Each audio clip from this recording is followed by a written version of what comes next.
И струны напрягая, как титан, расправив свой блестящий черный парус, он стремится к новым берегам.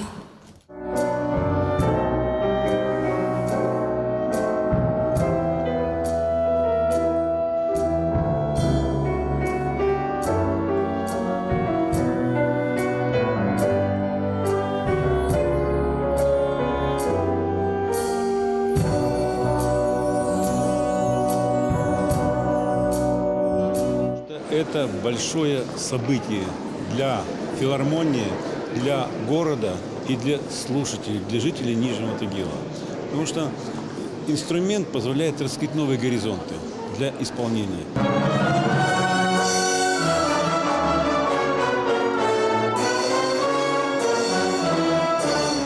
Вы знаете, рояли Бехштейн – это, безусловно, одни из лучших роялей в мире. Они имеют бархатное звучание. Вы знаете, это событие для города. Это, я думаю, вообще для России событие, когда человек берет и свои средства покупает рояль для пианиста, для людей, которые придут в зал.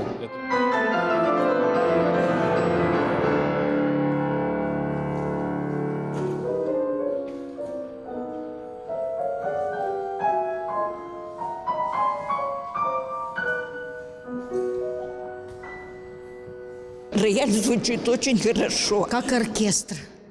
Заполняет все пространство вокруг.